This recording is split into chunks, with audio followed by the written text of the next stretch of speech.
Hello and welcome everybody who is joining us live in the Ayurveda and Women's Health Sisterhood.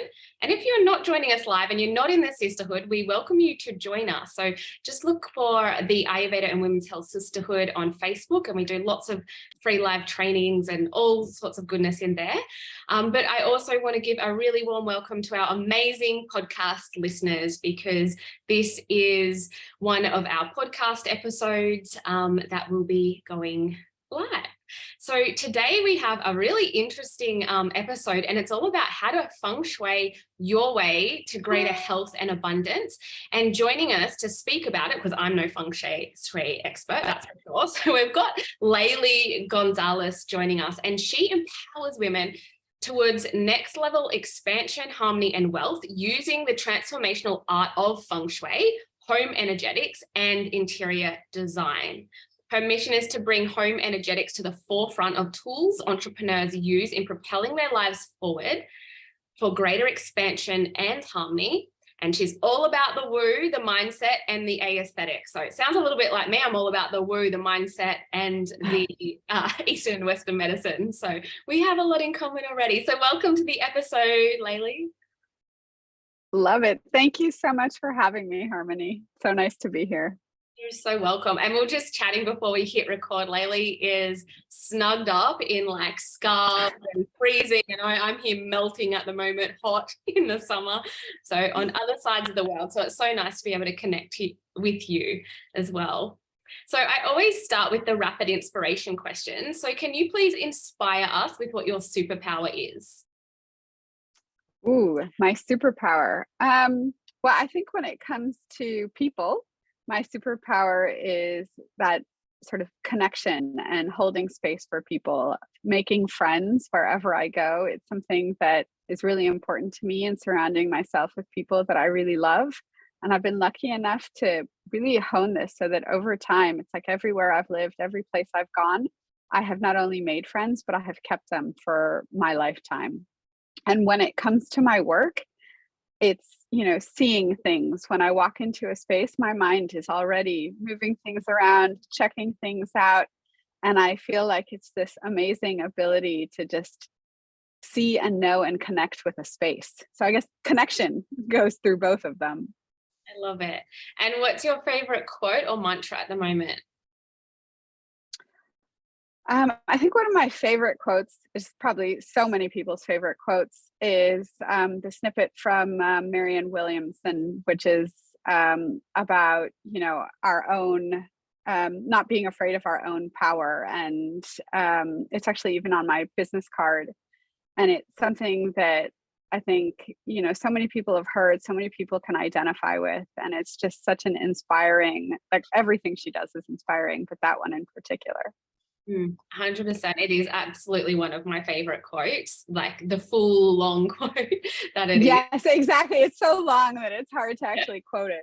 Can't recite it, but I know I love it, and I can read it often. And who or what is inspiring you at the moment? I feel like right now I am in this, I'm eating up everything about sort of mindset and energy, and also just vulnerability and love. So I'm reading like everything Brene Brown, who I just absolutely adore, both for her work and for her very approachable demeanor. Like she's just very honest with who she is and how she speaks. So, I'm loving reading her work right now and everything that she's doing. But I feel like I have this list of books that's so long, I'm not even sure I can get through them in this lifetime, because there are just so many amazing authors, speakers, people out there putting so much stuff out that it's like you have to gobble it up. Yeah, I totally agree. I have so many books that I haven't touched, but I'm like, oh my God, I want to read that. I want to read that. And I've got like piles sitting next to my bed, and I'm like lucky to get through one in 3 months the way I go. That's exactly it. Between her book right now and Atomic Habits, which I'm also reading, and I don't know why I read 2 books at the same time, but I do anyway, because I just want to consume them. Like I'm just enjoying it so much. So do I. I read about 3 at a time, and I think that's why I don't get through them. And that's like, I don't know if you know much about Ayurveda, but the Vata dosha in me is always like, oh, that one, oh, that one. That's amazing. You just want to like do it all. And yeah, and it's, I know for me, it's much better. I absorb so much more when I just concentrate on the one thing, but it's really hard to sometimes do that because, yeah, multi-passionate people, like they just want to absorb everything, right? I can relate to that 100%. So can you share with us your story on your path to becoming a Feng Shui consultant and interior designer? Absolutely. So I have been doing interior design or been in the design world for almost 20 years now. And I worked both on the luxury home furnishing side, but mostly I worked as a designer in Boston, in New York, in Geneva, in Zurich, um, where I lived over the last 10 to 15 years. And it has been like a wonderful journey because I've always loved beautification. I've loved aesthetics and I've loved creating homes. But over time, what I found for me, what really kept me going and what I was really passionate about was, again, coming back to what I feel my superpower is, which is connection. And it was connecting with my clients and helping them transform their lives, transform their homes, and creating a space that they truly loved. But what I found was that there was a piece missing for me. It wasn't just about how beautiful a room looked or a space was, but how it felt.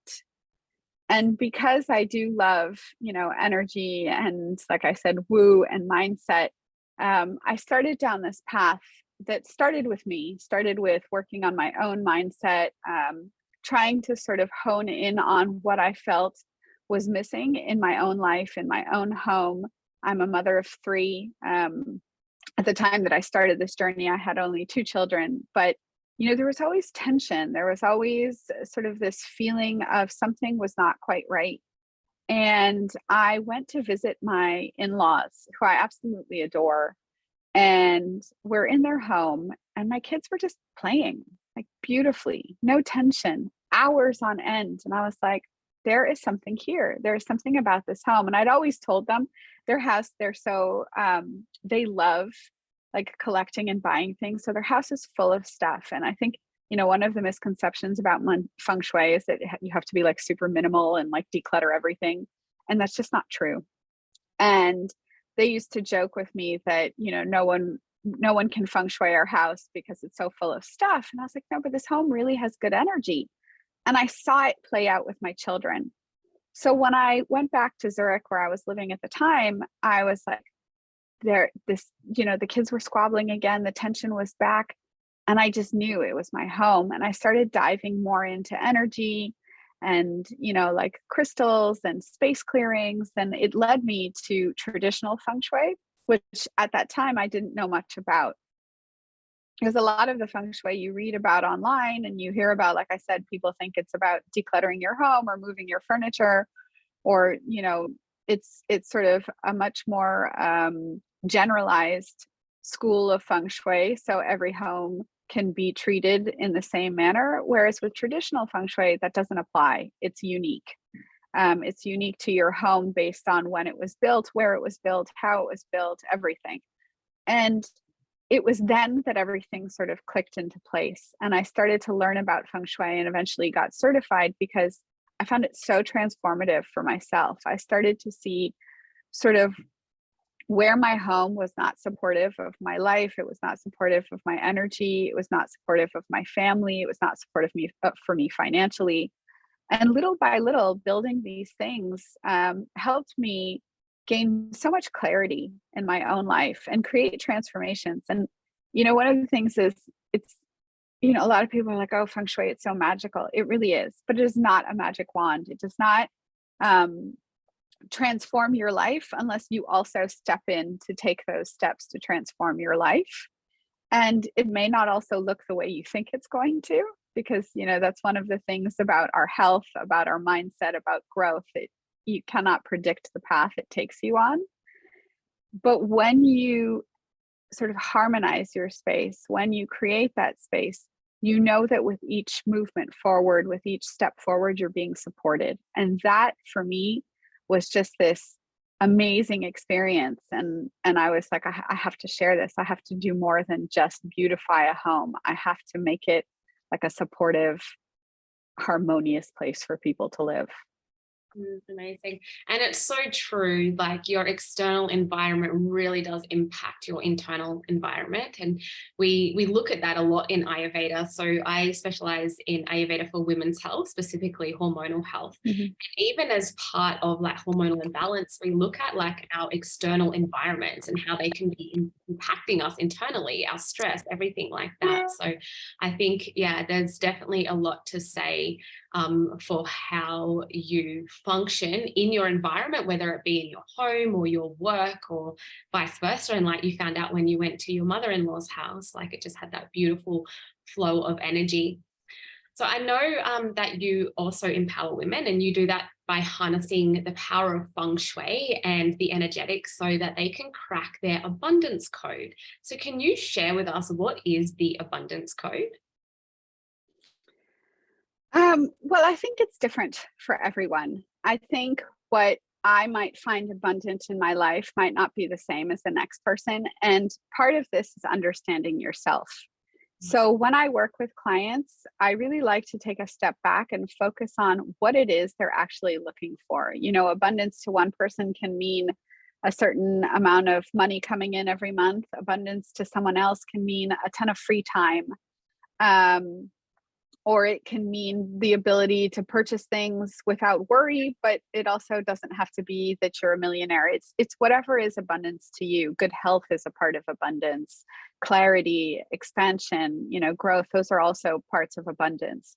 So what I like to do is work with women to sort of identify what it is they're actually looking for. By taking a step back and getting a bigger picture, we can really then focus on those areas of the home that will support those goals. Because with traditional feng shui, as with any type of feng shui, you know, your home is divided into 9 areas, and each of these areas, or guas, they touch upon the different aspects of your life, be it your health, your career, your relationships, your prosperity, everything. And there is a certain level of, I'll say, remedying that we do to balance the energy of your home, because you're a home, you know, like with Ayurveda, where you have your different doshas, your home essentially has that same sort of energetic blueprint. So we balance that, but then we take it one step further and we use the focus that people want to have, whether it's on their career or whether it's on their relationships or whether it's on their health, and sort of look in that area of their home and see what more can we do? What more can we create to support this? Is it then looking at the furniture in that space, the clutter in that space, writing affirmations for that specific gua? You know, a lot of it is my guidance, but it's also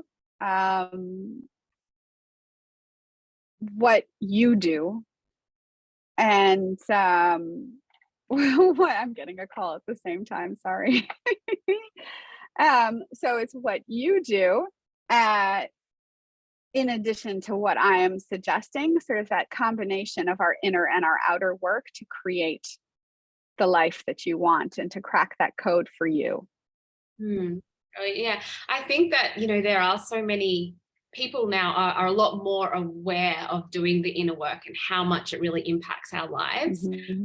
But I guess what you're saying is there's so much importance in also doing the outer work through Feng Yeah. Shui. Can you speak a little bit more on the outer work? Like, is it just in your home, or is there other areas that you should be looking at as well? And how does this sort of like I mean, yeah, so I mean, I think it's the areas that we spend the most time in. So our home and our place of work. Sometimes that's the same place. Sometimes it's not. You know, we have offices, storefronts, whatever else it is.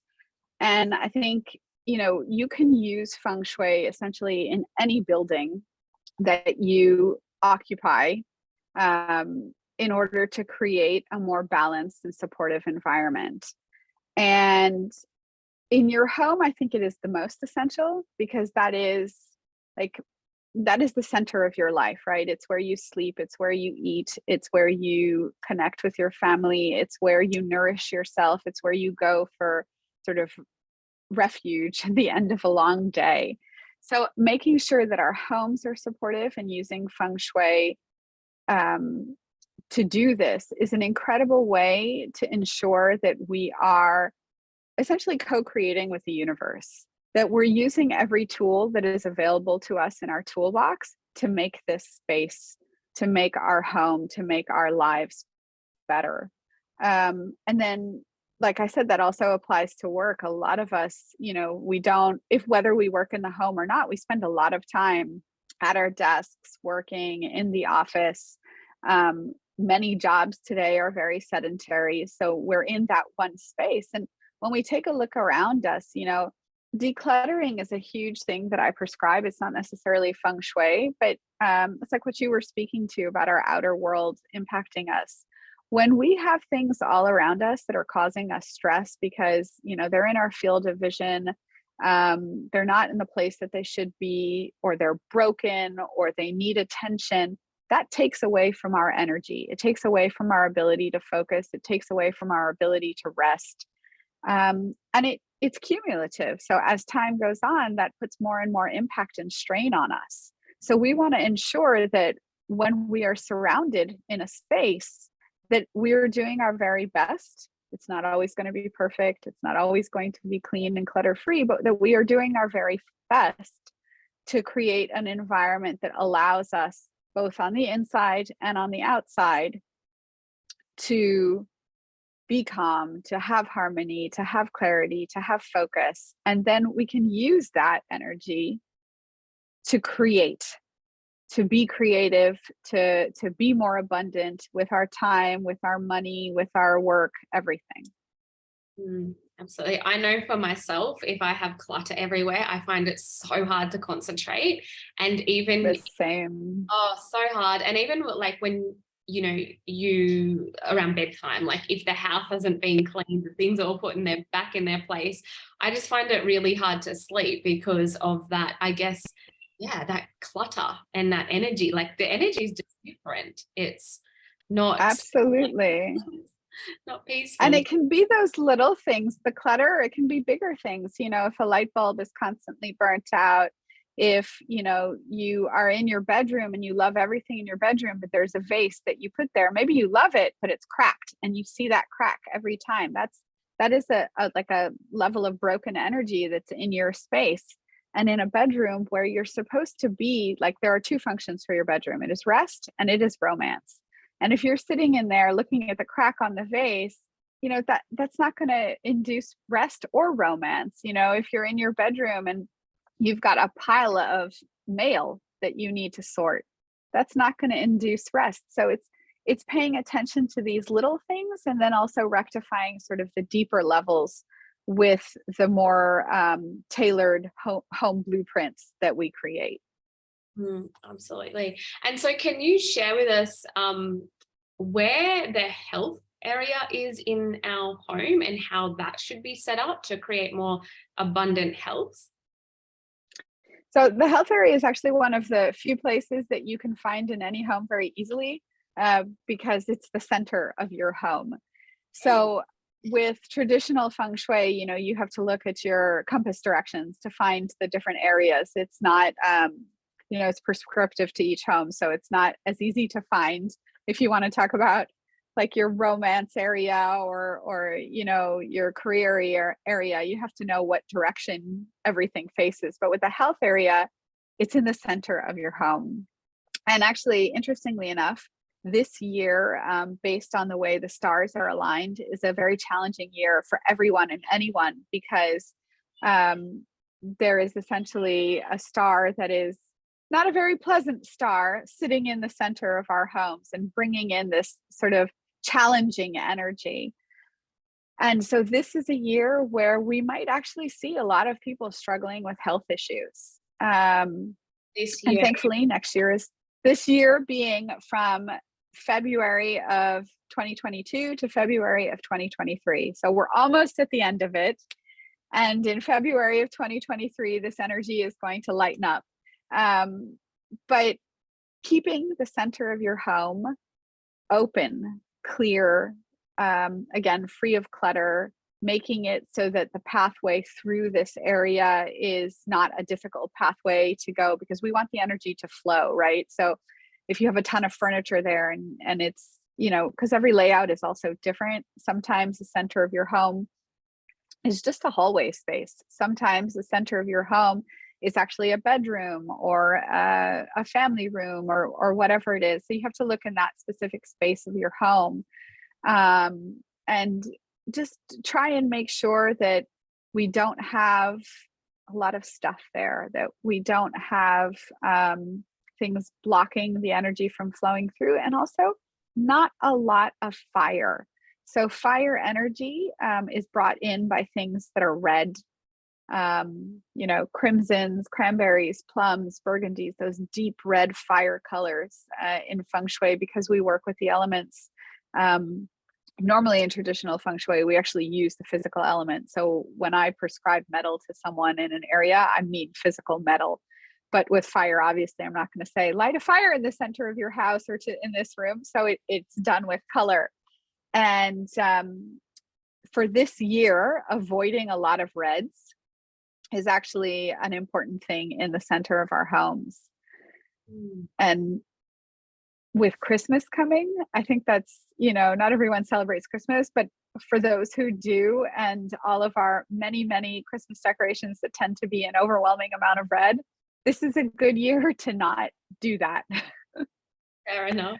I love that health is the center of the home, because health really is Yeah. the center of our whole being, like when we can optimize our holistic health, we can really step into our higher self and create deeper impact in our life and the lives of others. So I think it's beautiful that even the traditional arts, have recognized this and put health at the very center of Absolutely.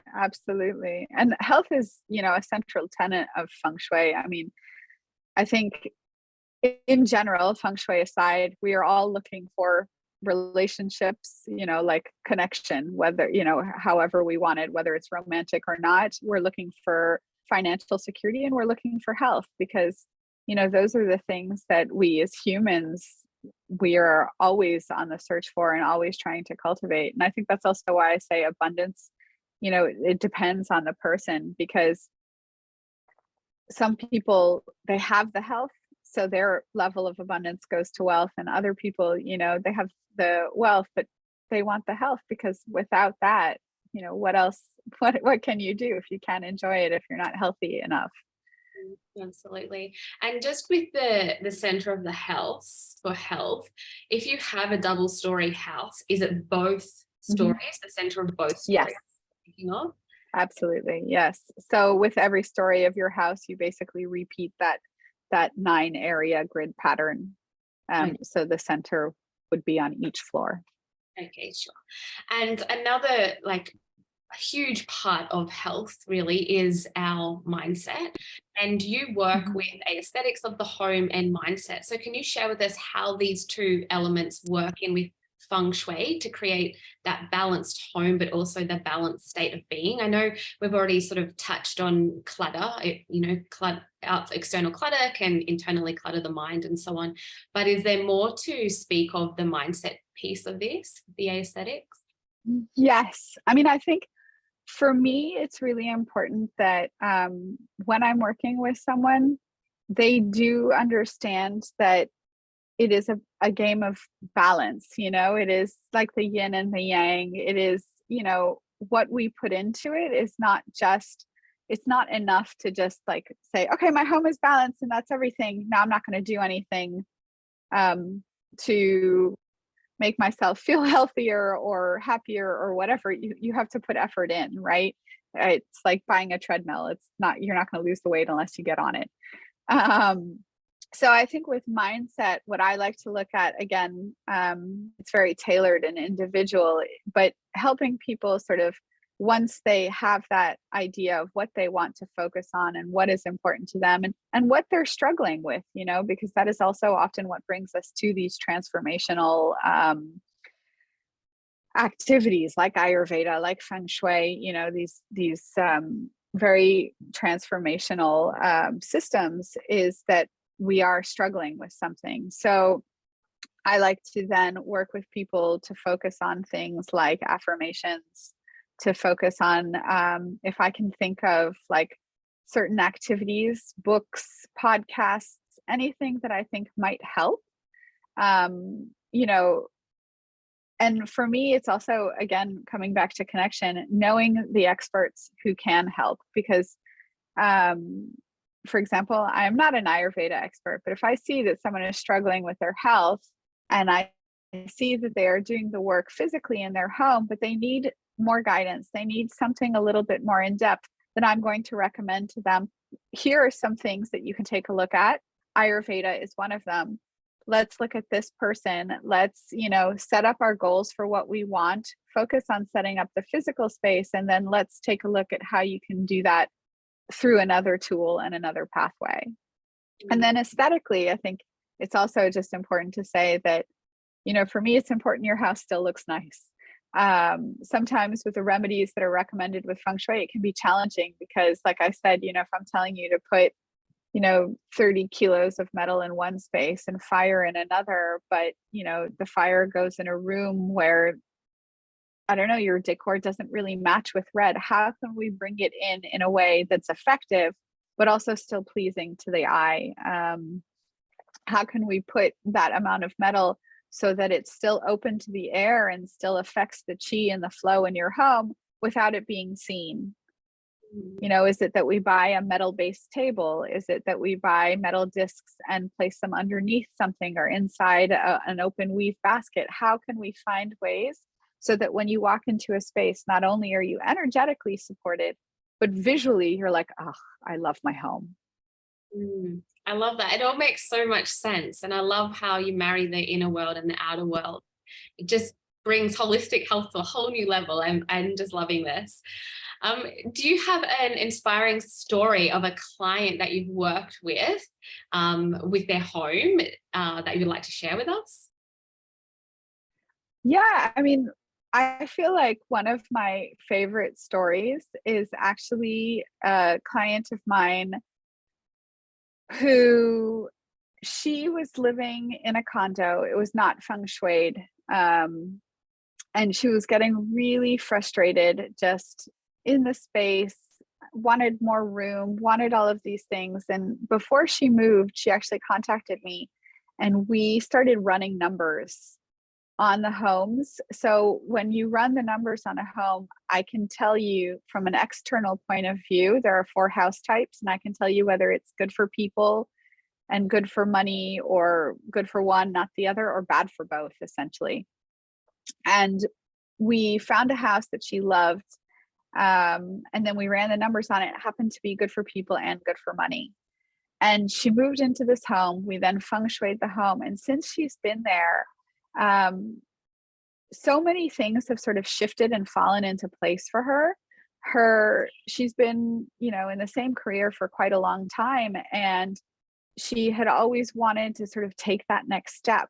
But it wasn't until she got to this home where she started getting actually a lot more work and a lot bigger projects that she started to get the clarity as well that came with it. And she started to see, now I know exactly what my exit plan is, when my exit plan is. Her finances are supporting her so that she knows that that she can take this next step without having to worry about it. And on top of that, we're activating the feng shui to bring in love. And she's been kind of having old flames, new flames, people coming to her. And, I always say with feng shui, we can activate it. You still have to do the quality control. So she's, now enjoying this sort of creative fire that she didn't have before, and she's enjoying this feeling of being supported in her home. And now she loves being there, she loves working from there, and she feels like she's so ready to take the next step in her life. And it's so exciting to watch because you want to cheer people on and you want to see them really fulfilling their inner desires. And when people feel comfortable and confident and supported enough to do that, that's when the real amazing stuff happens. I love that. It's a beautiful story.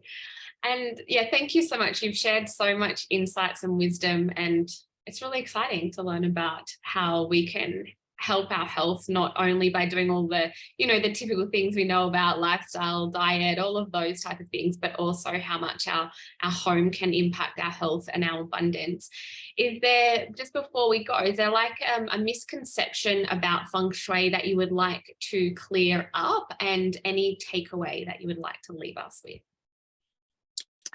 Yes, I think the biggest misconception is that people are so worried, like I said, about where their furniture is and how much stuff they have. The real essence of Feng Shui is about alchemizing the energy in your home. So it doesn't entirely matter where your sofa is, or, you know, whether your staircase is directly opposite your door. Obviously there are things that are better than others, but there's always a remedy for it. And I think that's one of the big things that people should understand, is that, we can always enhance and remedy things in your home. What's important is that you love it. And don't worry about the color of your sofa or where your bed is, because sometimes we don't even have a choice. The way our homes are laid out and the way the doorways are and the windows are, we don't have an option. And I think the one other takeaway that I would say is, your home is your friend. It is there to support you. So treat it the way you would treat a friend. Care for it, fix things that go wrong, open the doors and windows, let energy in. And, if you feel so inclined, thank it, because that energy of connection with your home will also help you. Amazing.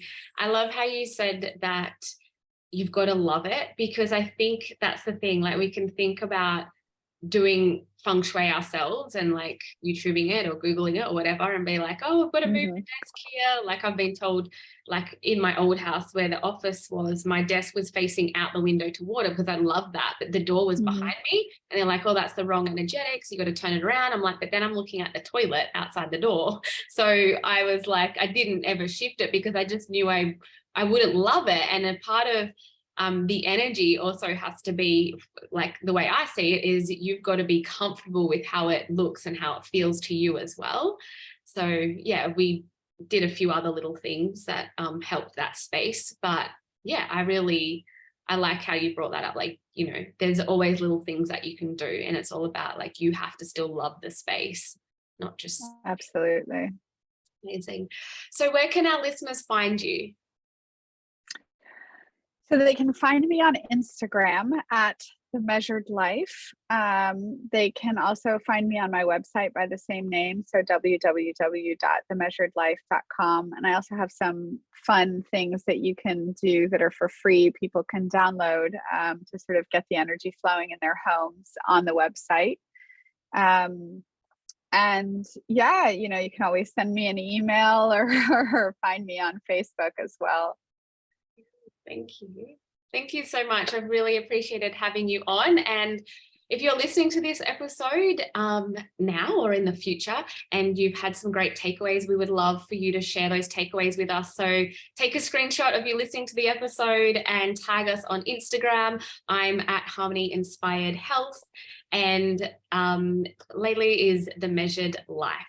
Thank you. Namaste, everybody. Thank you.